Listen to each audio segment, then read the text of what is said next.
My next guest comes to us from Fandango.com, an awesome site if you want to get movie tickets. I actually, for the first time, I used to, go on Fandango to get the movie times, but I purchased tickets last week. I think it was last weekend or 2 weekends ago for the Lego movie because it was sold out everywhere. But I did my purchasing of the tickets on Fandango, and you go in, there's a kiosk, and you print out your tickets, and it was so easy. Got Eric Davis with us. Hey, Eric, how are you? Hey, how's it going? Good. I used the purchase your ticket service thing on Fandango, and it was so cool. It was so easy to do. I'm going to do it every time now. Yeah, it's really, really easy to do. And also, if you have like a smartphone, an iPhone or something, we have an app that's just incredibly awesome, and you can kind of get lost in it. There's all sorts of movie stuff on it, so you can buy your tickets that way too. It's technology is a great thing. It really is. Everything movies. I love the trailers. Watching the trailers on Fandango. Movie news. Very cool. So there's we talked once before. You were on the show a few weeks ago, and it was never enough time, and it never is to talk about movies. You never have enough time. But I want to get right into it. There's a couple things I want to talk about with you. One being the Lego movie, which I saw a couple weeks ago. What an amazing movie. Yeah, it's really, really great movie. They did a fantastic job with it.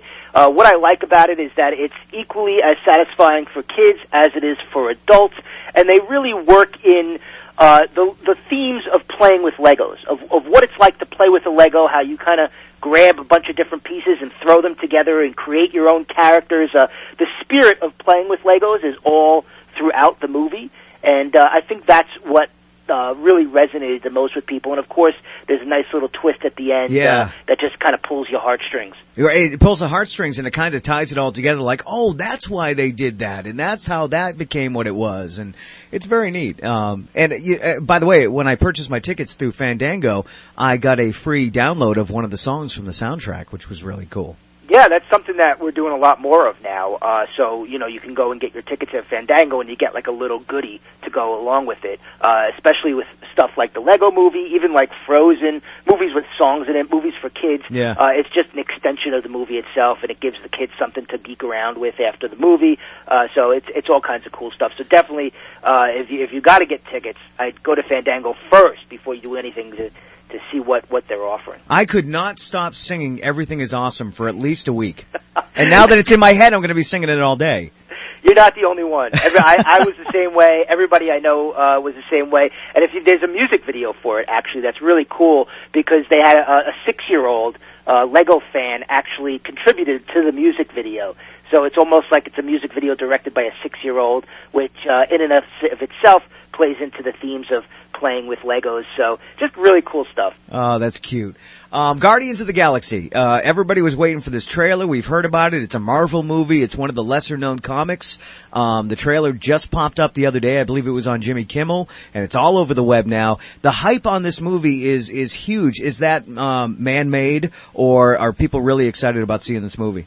I think it's a little bit of everything, these are characters we don't know necessarily. They're lesser-known characters, but, the hype for this started at the San Diego Comic-Con over the summer. They showed, essentially, the trailer that was just released.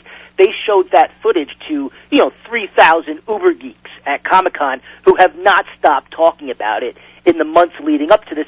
So I think they got a lot of people really jazzed to see footage from the film. And so when the first trailer hit, everybody has been waiting so long for it, salivating for it.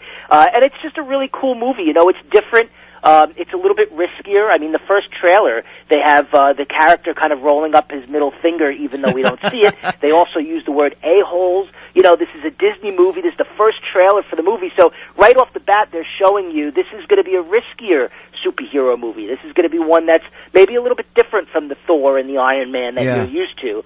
That's what I really like about it. Also, it's got some nice Star Wars tones to it, especially Chris Pratt, who's the star of it, reminds you of kind of a Han Solo type character. Having a great year. He was the lead in the Lego movie. He was the main character, the voice of. Mm-hmm. And of course Parks and Recreation.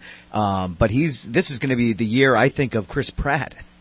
Oh yeah, well guess what? He's gonna be doing more. He's also in the new Jurassic Park. Oh, he's in that. I didn't know that. Wow. Yeah, they're making another one called Jurassic World. Wow. And he's in that too. So yeah, get ready to see a lot more Chris Pratt. He's great. He's funny. He's natural. And he's just entertaining to watch, and especially in that trailer. That trailer has a lot of action, but also a lot of comedy. You might mistake that as a kind of an action comedy. Yeah, well, you know what's also great is I think one thing that Iron Man taught us with Robert Downey Jr. is that we kind of want our action heroes to be charismatic now. We need more charismatic action heroes. I felt like we had some of that in the 80s, and then we lost it. We got more serious action heroes, especially when Christopher Nolan's Batman movies kind of blew up and everybody wanted to make the next gritty action hero. But now Marvel and Disney are bringing the fun back, I think, to the action movie. So we're starting to see, Chris Pratt and Robert Downey Jr. and the way they cast, like they just cast Paul Rudd is going to be the star of Ant-Man, which is the Marvel movie that comes after the next Avengers movie. So you look at Chris Pratt, Paul Rudd. I mean, these are guys known for their comedy, not their action. So it's interesting that they're molding these comedians into action heroes now, because I think that's what people want from their action movies. And last but not least, Kevin Costner. What's up with Kevin Costner? He seems to be having a resurgence. He seems to be headlining some semi-big movies, I think, or at least they're hyping them to be big movies. He's got a new one coming out. Is he coming back? Is this the big comeback for Kevin Costner? I hope so. I like Kevin Costner a lot. Some of his movies are some of my favorite movies. And, he was in Jack Ryan, 3 Days to Kill this weekend. We see him kind of with a gun and going around and being a little bit of a bad boy. And he's also in Draft Day, which is a really good movie I saw. Comes out in April that surrounds the NFL draft. He plays the general manager of the Cleveland Browns. And it's a really, really cool little nerdy sports movie, too. So I hope so. I mean, Kevin Costner, there's 3 movies. He's going to be in the next Batman vs. Superman movie as well. He was in Man of Steel. That's right. So I hope we get to see more of Kevin Costner. Yeah, I think the more the merrier. Hopefully he's like Matthew McConaughey. Yeah. They call it the McConaissance. Hopefully this is the Costner-assance. I saw Dallas Buyers Club. It was great. It was fantastic. I got to get out and see the rest of them, but I think I'm 2 down. Captain Phillips, that's the nominated movie, right? I saw that. Captain Phillips was really good too, yeah. Yeah, and then I saw Dallas Buyers Club, and I have 8 more. I don't think I'll be able to do it. But speaking of Kevin Costner, 3 Days to Kill, another movie that's coming out, if not out already, I think. Now, watching the trailer and seeing the poster and everything, it looks like one of those straight-to-DVD movies. Is this one that kind of slipped through the cracks, or is it that good? I think it's decent. I think it's pretty good. I mean, I don't think it's going to blow your mind or anything, but I think it's a pretty decent movie that's got a mix of action and comedy and a little bit of everything. They're sort of taking the Taken approach, is what I call it. How they took an adult star like Liam Neeson, turned him into an action hero. This kind of feels like that a little bit. Kevin Costner turning him into an action hero. Reuniting with his estranged daughter in Europe. Sort of feels along the lines of that kind of movie. Gets you ready for spring. There's a lot of action movies coming out in spring, so this sort of gets you set up for that. He was always an athlete. That was his thing for a long time, and now action hero. I think he needs another baseball movie. Draft Day's a football movie. Maybe, we could see what Crash Davis is doing now, 25 years later. I think that would be very cool. But yeah, I love Costner. I think he's still got a lot more to give to Hollywood and his fans. So hopefully we'll see more of him real soon. Hey, Eric, thank you very much. We ran out of time once again, and we're going to do this more often as long as you're comfortable with that. I'd like to do this like every couple weeks, if that's cool.